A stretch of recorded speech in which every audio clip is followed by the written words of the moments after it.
नमस्कार दोस्तों, मैं हूं आद्या और स्वागत है आप सभी का सिविल्स डेली के यूट्यूब चैनल पर। दोस्तों, प्रीलिम्स नज़दीक है और इस समय मैं समझ सकती हूं कि आपके मस्तिष्क में क्या जद्दोजहद चल रही होगी कि क्या इंपॉर्टेंट है क्या नहीं। तो इसी सीरीज़ में मैं आपके लिए लेकर आई हूँ ये जो आज का हमारा सेशन है, जिसमें आपको कुछ ऐसी एक्ट्स के बारे में मैं बताऊंगी जो कि पिछले 1-2 सालों में न्यूज़ में थी और वो इम्पॉर्टेंट भी हैं हमारे एग्जाम से रिलेटेड, specially with the prelims that is going to be held on the 5th June. ठीक है, तो चलिए समझते हैं और जानते हैं कि क्या है वो एक्ट्स जो हमारी मदद भी करेंगी। तो सबसे पहली जो एक्ट है हमारी वो है the Jammu and Kashmir reorganisation amendment bill 2021। तो फटाफट से रिवीजन करते हैं और देखते हैं कि क्या क्या खास है इस एक्ट में। तो देखिए, सबसे पहले मैं आपको बता दूं 2 चीज़ें। एक तो मैप ध्यान में रख लेना, ठीक है, लद्दाख और जम्मू एंड कश्मीर का मैप इंपॉर्टेंट है। ये जो एक्ट है ये प्रोवाइड करता है bifurcation of the state of Jammu and Kashmir into UT of Jammu and Kashmir number 1 and UT of Ladakh. ठीक है, तो 2 चीज़ों को, इन 2 यूटीज में जम्मू एंड कश्मीर को डिवाइड करता है ये पर्टिकुलर एक्ट। प्लस इस एक्ट में एक आर्टिकल है दैट इज आर्टिकल 20, ये जो एक्ट है ये एक ऐसा आर्टिकल हमारे कॉन्स्टिट्यूशन का that is article 239A of our Indian constitution. ठीक है, वो ये प्रोवाइड करता है, ये एक्ट ये प्रोवाइड करता है कि ये जो आर्टिकल है पर्टिकुलरली जो कि एप्लीकेबल था to the UT of Puducherry, ये ऑल्सो अप्लाई होगा to the UT of Jammu and Kashmir. यानी कि अभी तक जो 239A एप्लीकेबल था टू पुडुचेरी, अब वो जम्मू एंड कश्मीर को भी अप्लाई करेगा। And article 239A also provides for the constitution of UT of Puducherry with 2-3 चीज़ें यहाँ पर आपको ध्यान रखनी है। नंबर 1, एक लेजिस्लेचर होना चाहिए यहाँ पर विच मे बी इलेक्टेड या फिर पार्टली नॉमिनेटेड या पार्टली इलेक्टेड। और दूसरी चीज़ यहाँ पर होने चाहिए आपके council of ministers. In addition to this जो हमारा आर्टिकल है 239A, इसमें कुछ और भी प्रोविजंस दिए गए हैं, उसको भी आप देख लीजिएगा। ठीक है, तो ये चीज़ें, अच्छा एक और चीज़ है कि जो कि बहुत महत्वपूर्ण है वो ये कि ये जो एक्ट है ये स्पेसिफाई करती है बेसिकली कि जो हमारे मेंबर्स हैं ना इंडियन एडमिनिस्ट्रेटिव सर्विसेज के, यानी कि IAS जिसकी तैयारी आप लोग भी कर रहे हैं, या IPS हो गया या IFS हो गया, ठीक है, जो कि जम्मू और कश्मीर में सर्व कर रहे हैं, they will continue to serve in the 2 union territories based on the allocation by the central government. तो ये कुछ चीज़ें इंपॉर्टेंट है इस एक्ट से रिलेटेड। दूसरा जो हमारा एक्ट है वो है इनलैंड वेसल्स बिल 2021। ये बिल जो है ये सीख करता है कि भाई एक यूनिफॉर्म रेगुलेटरी फ्रेमवर्क होना चाहिए, किसके लिए? Inland vessel navigation across the country के लिए। यानी कि जो इनलैंड वेसल नेविगेशन है समस्त पूरे भारत देश में, अक्रॉस भारत देश में, उसके लिए एक रेगुलेटरी यूनिफॉर्म फ्रेमवर्क डिज़ाइन करा जाना चाहिए। ये ध्येय है, ये मेन एम है इस बिल का। जो सेंट्रल गवर्नमेंट है उसने प्रिस्क्राइब किया है number 1 classification, number 2 standard of design construction crew accommodation, और नंबर 3 पर है आपका type and periodicity of surveys for these vessels. अच्छा, कंस्ट्रक्शन या मॉडिफिकेशन जो है ऑफ सच वेसल्स, इन्हें रिक्वायर करेंगे prior approval of the designated authority. ठीक है, जो कि सेंट्रल गवर्नमेंट प्रिस्क्राइब करेगी। ठीक, अच्छा ये कुछ चीज़ें थी। अच्छा, कुछ और इंपॉर्टेंट चीज़ यहाँ पे कि जैसे कि जो सेंट्रल गवर्नमेंट है हमारी वो नोटिफाई करेगी लिस्ट ऑफ द पॉल्यूटेंट्स जो कि प्रोहिबिटेड होंगे फॉर डिस्चार्ज और द डिस्पोजल। ठीक है, मतलब कि कुछ पॉल्यूटेंट्स ऐसे होंगे जिसको आप डिस्चार्ज नहीं कर सकते, वो कौन करेगा? वो सेंट्रल गवर्नमेंट नोटिफाई करेगी। और इसके अलावा ये बिल एक डेवलपमेंट फंड की भी बात करता है। ठीक है, ये स्टेट गवर्नमेंट को एम्पावर करते हैं कि भाई आप certain functions related to non mechanical propelled inland vessels को लेकर के या लोकल गवर्नेंस को लेकर के आप कर सकते हैं। ओके, तो ये था हमारा इनलैंड वेसल बिल, इसको एक बार गो थ्रू कर लीजिएगा, अच्छे से समझ आ जाएगा। तीसरी एक्ट है हमारी mines and minerals development and regulation amendment bill 2021। Again ये एक्ट एम्पावर करती है हमारी सेंट्रल गवर्नमेंट को टू रिजर्व एनी माइन, फिर से मैं बोल रही हूँ, एनी माइन, कोई सी भी mine other than coal, lignite and atomic minerals. तो यहाँ पर ना ये जो अदर देन वाला पार्ट है ये काफ़ी इंपॉर्टेंट है प्रीलिम्स के। याद रखिएगा सिर्फ 3 चीज़ें, कोल, लिग्नाइट एंड एटॉमिक मिनरल्स को लेकर के। ओके, कि भाई उनको लीज किया जा सकता है through an auction for a particular end use.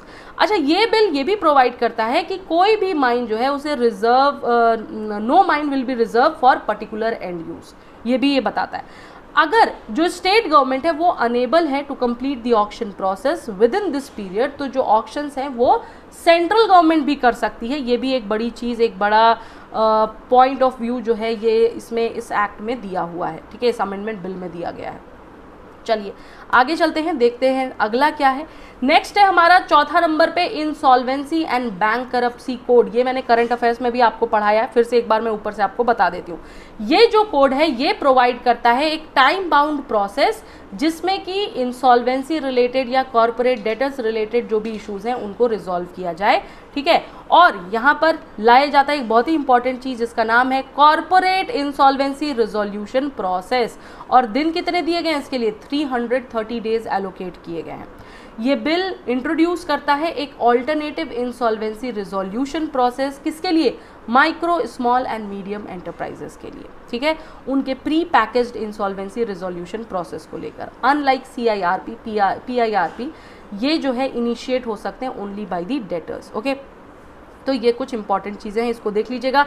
एक बार CIRP पढ़ लीजिएगा, थोड़ा सा इंपॉर्टेंट है, क्योंकि CIRP जो है इसके अंदर एक कमिटी ऑफ क्रेडिटर्स जो है वो कॉन्स्टिट्यूट की जाती है, सो दैट वो इंसॉल्वेंसी रिजोल्यूशन पर डिसाइड कर सकें, डिसीजन मेकिंग कर सकें।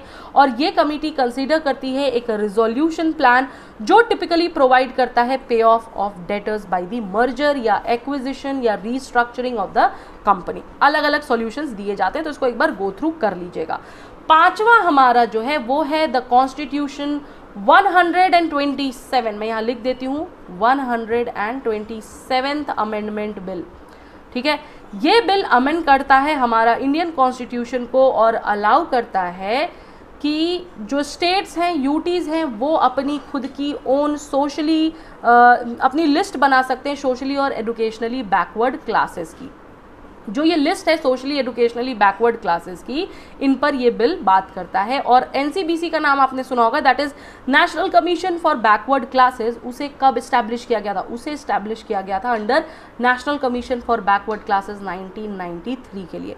तो 2021 का जो ये बिल है ये अमेंड कर रहा है और ये प्रोवाइड कर रहा है कि भाई जो प्रेसिडेंट है वो नोटिफाई कर सकते हैं the list of socially and educationally backward classes only for the purpose of central government, ठीक है। तो यहाँ पर सेंट्रल गवर्नमेंट के साथ ओनली आ गया है, इंपॉर्टेंट है। और ये जो लिस्ट है, जो ये सेंट्रल लिस्ट है, इसे प्रिपेयर्ड किया जाएगा, मेंटेन किया जाएगा बाय द सेंट्रल गवर्नमेंट, ठीक है। फर्दर ये बिल इनेबल करता है स्टेट्स और यूटीज़ को कि आप अपनी लिस्ट भी बना सकते हैं, आपके पास अपनी लिस्ट भी हो सकती है, ओके। 6 नंबर पर हमारा जो एक्ट है, जो इंपॉर्टेंट एक्ट है, वो है the election laws amendment bill 2021। ये बिल प्रोवाइड करता है इलेक्टोरल रजिस्ट्रेशन ऑफिसर को कि भाई उनको ज़रूरत पड़ सकती है एक ऐसे पर्सन की जो कि उन्हें फर्निश करेगा Aadhaar number for establishing their identity. ये पर्सन जो है इनको डिनाई नहीं किया जा सकता inclusion in the electoral roll, और इनका जो नाम है वो भी डिलीट नहीं होगा, ठीक है। अच्छा, ये बिल ये भी 4 क्वालिफाइंग डेट्स देता है एक कैलेंडर की, that is January 1, April 1, July 1 and October 1। Earlier यहाँ पर सिर्फ एक डेट थी, दैट वाज जनवरी 1 की, ठीक है। तो आई होप ये क्लियर रहेगा। चलिए आगे चलते हैं नेक्स्ट बिल पर, जो कि हमारा central vigilance commission amendment bill 2021, another very very important bill, ठीक है। ये जो पूरा हमारा अमेंडमेंट बिल है ये रिप्लेस करता है सेंट्रल विजिलेंस कमीशन की अमेंडमेंट ऑर्डिनेंस 2021 को। इस बिल में अमेंड किया गया है सेंट्रल विजिलेंस कमीशन एक्ट 2003 को, जो कि प्रोवाइड करता था constitution of a central vigilance commission to conduct inquiries into offences जो कि एलिज्ड हैं to have been committed under the prevention of corruption act 1988। तो ये जो है, ये जो मैंने आपको अभी बताया, ये already central vigilance commission act 2003 provide करता था। अंडर इस एक्ट के जो डायरेक्टर ऑफ एनफोर्समेंट थे, ईडी जिनको हम कहते हैं, वो अपॉइंट होते थे सेंट्रल गवर्नमेंट द्वारा on the recommendation of a committee. और ये कमिटी चेयर कौन करता था, सेंट्रल विजिलेंस कमिश्नर, जिसमें कि इंक्लूडेड होते थे secretaries from the ministries ministries of home affairs, personal and the revenue department. ED के बारे में भी मैंने करंट अफेयर्स में बहुत डिटेल में बताया है, एक बार जा करके देख लीजिएगा अगर डाउट लगे तो, काफ़ी इंपॉर्टेंट है इस साल से, ठीक है। अच्छा, ये बिल ये भी ऐड करता है कि जो टेन्योर है डायरेक्टर का उसको एक्सटेंड भी, may be it can be extended by up to 1 year, 1 साल तक उसको एक्सटेंड किया जा सकता है, ठीक है। तो ये चीज़ें ध्यान में रखना है कि क्या क्या चेंजेस हुए हैं। 8वीं जो हमारी एक्ट है वो है foreign contribution regulation amendment bill 2020 पर। इस एक्ट के तहत कुछ लोग, सर्टेन पर्सन्स, उन्हें प्रोहिबिट किया गया है to accept any foreign contribution, यानी वो फॉरेन कंट्रीब्यूशंस एक्सेप्ट नहीं कर सकता। इनमें वो कौन कौन से लोग हैं? तो वो लोग हैं इलेक्शन कैंडिडेट्स, एडिटर हो गए, पब्लिशर हो गए ऑफ अ न्यूज़पेपर, जजेस हो गए, गवर्नमेंट सर्वेंट्स हो गए, मेंबर ऑफ एनी लेजिस्लेचर्स हो गए, या फिर पॉलिटिकल पार्टीज हो गई। अच्छा, ये जो अमेंडमेंट है ये क्या करता है? ये प्रोहिबिट करता है transfer of foreign contribution to any other person. इस एक्ट के तहत एक व्यक्ति एक्सेप्ट कर सकता है फॉरेन कंट्रीब्यूशन अगर उन्होंने पहली चीज़ ऑब्टेन किया हो a certificate of registration from central government, दूसरी चीज़ वो रजिस्टर्ड न हो बट ऑब्टेन किया हो prior permission from the government to accept the foreign contribution. ठीक है, इस एक्ट के तहत एक व्यक्ति जो रिसीव कर रहा है फॉरेन कंट्रीब्यूशन वो उसको सिर्फ और सिर्फ उसी काम में लगा सकता है जिस काम के लिए वो कंट्रीब्यूशन रिसीव की गई है या दिखाया गया है। आप दूसरे कामों में इसको नहीं लगा सकते।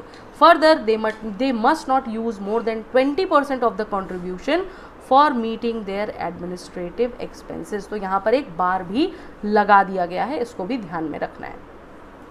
नेक्स्ट जो हमारी एक्ट है वो है मेजर पोर्ट अथॉरिटीज बिल 2020 पर।